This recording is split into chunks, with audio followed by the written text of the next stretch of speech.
그래서 성령님이 임하셔서 주의 영이 내게 내리셨으니 성령님이 임하셔서 메시아로 세워진 그 사람 아니면 메시아로 드러난 그 사람이 도대체 무엇을 하느냐 하면은 성령님이 임하신 메시아의 사역은 어떤 겁니까? 라고 생각해 보는 겁니다.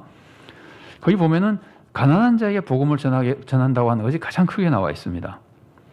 어떻게 보면은 그 뒤에 있는 것이 가난한 자가 전체 어려운 사람들을 포괄하고 뒤에 있는 것이 그 안에 포함된 거로 볼 수도 있고 따로따로 봐도 뭐 상관은 없습니다. 가난한 자에게 복음을 전하고 포로된 자에게는 자유를 베풀어주고 눈먼 자는 다시 보게 해주고 눌린 자는 자유롭게 해주고 그러면서 주님의 은혜의 회, 주님이 구원해 주시는 그 구원을 전파하는 것이다. 이게 이제 메시아의 사역이거든요. 자, 그러면 가난한 사람이 도대체 어떤 사람일까? 당시 가난한 사람들은 어떤 사람이었느냐 하면은 당시 가난한 사람이 어떻게 사람들로부터 취급을 당했느냐 하면은 우선 가난하다는 게 돈이 없다는 거잖아요. 경제력이 없다는 거잖아요. 경제력이 없으면은 사회에서 존중받지 못합니다. 돈이 없으면 존중받지 못합니다. 좀 달리 말하면 사회적인 약자입니다. 그래서 지금 제가 무슨 뭐 돈이 있고 없고의 문제를 따지는 것이 아니라 당시 가난한 사람은 일단 사회적으로 약자이기 때문에 사람들로부터 높임받거나 존중받기가 굉장히 어렵습니다. 가진 게 없으니까. 이게 이제 첫 번째로 사회적인 약자입니다. 경제력이 없기 때문에. 그 다음에 이것보다 더 무서운 것은 뭐냐면은 사람들의 생각이 당시 그 이스라엘이나 유대 사회는 전체가 종교 사회잖아요. 그러니까 신앙 공동체잖아요. 전체가. 그래서 이 사람들의 생각은 신앙적인 생각이 굉장히 중요한데 그 사람들의 생각 중에 어떤 생각이 있었느냐면은 가난한 건 하나님의 벌 받은 것이다 이렇게 생각하는 거예요. 똑같지는 않으나 예를 들면은 한센병에 걸린 사람은 벌 받은 사람이라고 많이 생각했던 것처럼 그래서 뭐 나면서부터 시각 장애인도 벌 받은 것이라고 생각했던 것처럼 가난한 사람은 벌을 받아서 가난해졌다고 생각하는 사람들이 굉장히 많았었어요. 그러니까 종교 지도자가 그렇게 가르친 거죠. 그 전체 신앙생활의 분위기가 그런 방향으로 가고 있었던 거예요. 물론 가난한 사람 중에 벌 받아서 가난한 사람도 있을 수 있습니다.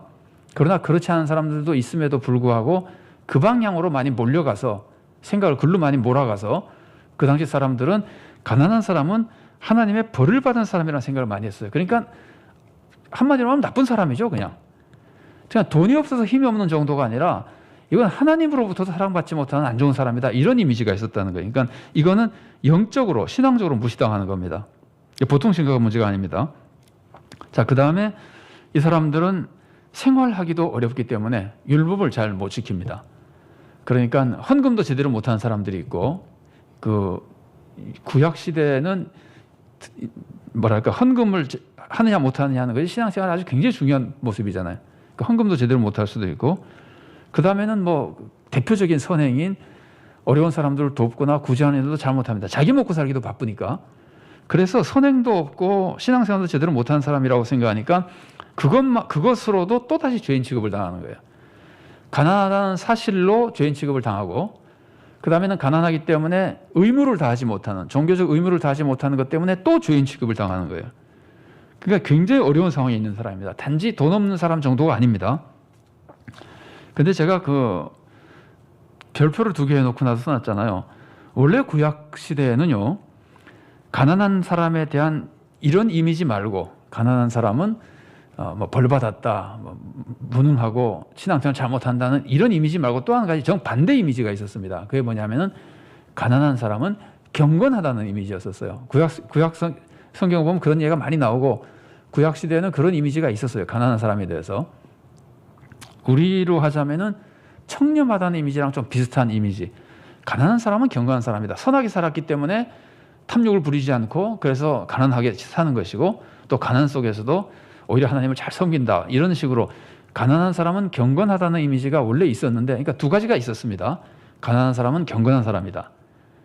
동시에 가난한 사람은 벌받은 사람이다.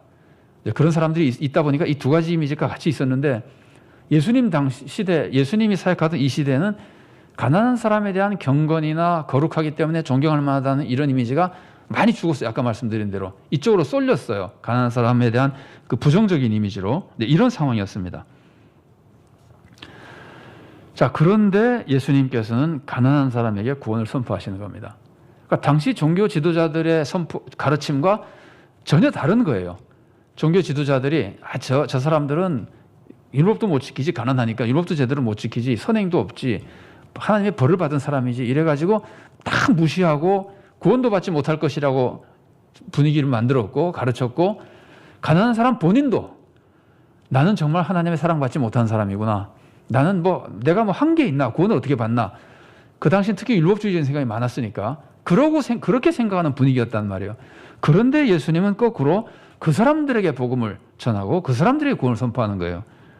그러니까 이거는 그야말로 엄청난 변혁이죠. 엄청난 변혁입니다. 그러니까 예수님이 율법을 안 지킨 것이 아닙니다. 그러니까 그런 식의 개혁이 아니라 잘못된 사고 자체를 뒤바꿔버리는 개혁을 예수님께서 하시는 겁니다. 자, 읽어보겠습니다. 자, 3번에 반괄호 1번을 제가 읽어드리겠습니다. 종교 지도자들에게 정죄를 받고 자기 스스로도 구원에서 멀다고 생각하는 그 가난한 사람들, 그들에게 예수님이 구원을 선포하신 겁니다. 그러니까 예수님이 이사야 61장을 가지고 이렇게 말씀하신 것은 예수님의 메시아사에게 굉장히 중요한 모습을 우리들에게 이렇게 알려주고 있는 겁니다. 그렇다면은 예수님이 가난한 사람에게만 복음을 전파하고 부자는 버리는 겁니까? 부자는 구원받지 말아라 그러는 겁니까? 절대로 그렇지 않습니다. 예수님의 이 말씀의 뜻은, 예수님이 부자가 천국 가기 어렵다고 하는 말씀은 예수님은 부자를 사랑하지 않고 부자를 지옥에 보내려고 그러는 것이 아닙니다. 예수님은 부자가 신앙생활을 잘 못할까 봐 부자를 바로 잡아주기 위해서 하신 말이지, 예수님의 마음은 똑같이 가난한 사람도 구원받아야 되고 부자도 구원받아야 된다고 사랑 속에 사시는 분입니다. 그런데 예수님이 지금 이렇게 말씀하시는 것은 부자를 버리기 위해서가 아니라 당시 종교 제도에서 완전히 정죄당하고 구원이 소망 없는 그 사람들에게 구원의 소망을 주시고, 예수님은 구원받지 못한다고 생각하는 파멸과 좌절 속에 있는 그 사람들에게 구원을 주시는 분이라고 하는 메시아의 구원의 모습을 보다 선명하고 확실하게 알려주기 위해서 이 말씀을 해주고 계시는 겁니다. 왜냐하면 당시 부자들은 종교 지도자들로부터 구원을 받는 사람이라고 생각했던 사람들이거든요. 그러니까 이제 그 사람들은 오히려 잘못된 걸 고쳐줘야 되고, 구원받지 못한다고 좌절해 있는 사람들에게는 너희들이 정말 사랑받고 구원받는다는 걸 알려줘야 되거든요. 그래서 이것이 지금 강조되어 있는 겁니다. 물론 그것만이 아닙니다. 가난한 사람들만이 아니라 억눌린 사람들, 억눌림에서부터 해방시켜줍니다. 예수님의 말씀에는 치유사역이겠죠. 못 보는 사람을 보게 하고 이런 식의 치유사역, 또 갇힌 자를 도와주고 이런 것들, 이건 다 육적인 해방을 보여주는 것이고, 그러나 예수님은 그것만은 아니죠. 예수님은 죄에서도 해방시켜 주십니다. 영적인 밝은 눈을 주셔서 진리를 알고 올바른 신앙생활을 하게 해주십니다.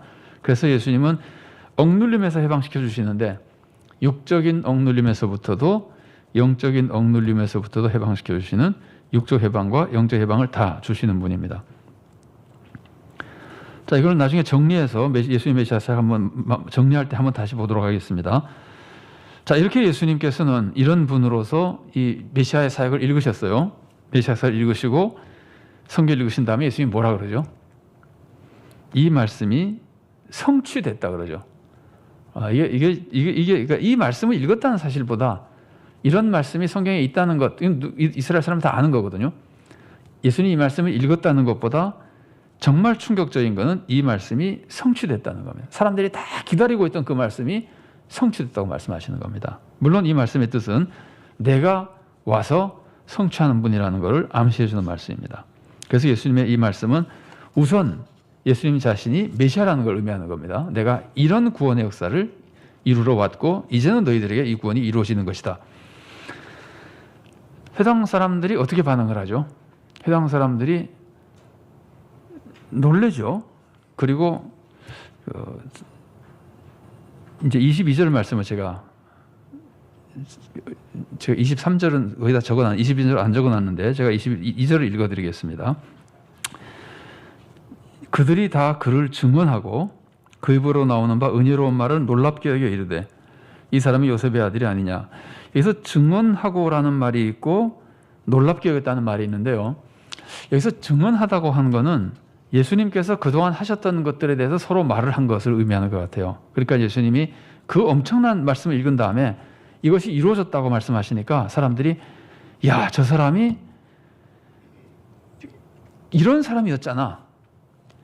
가버나움에서 이거 행했었잖아, 저거 했잖아, 그러면서 그 긍정적인 평가의 모습을 증언할 때 말을 했다고 볼 수 있습니다. 예수님에 대해서 이 사람들이 그 말을 듣고 증언할 때는 이분이 이런 일을 행한 분이야, 그때 저런 것도 했대, 뭐 이런 분이래, 저런 분이래 하면서 예수님에 대한 아까 그 놀랍고 칭송받았던 그 모습에 대한 긍정적인 평가를 말한 부분을 의미하는 것 같고, 그 다음에 놀랐다고 하는 것은, 놀랐다는 말 자체는 별로 부정적인 필요가 없는데 그 다음의 말이 부정적인 의미를 보여주고 있습니다. 그 다음의 말이 뭐냐면은 이 사람이 요셉의 아들이 아니냐.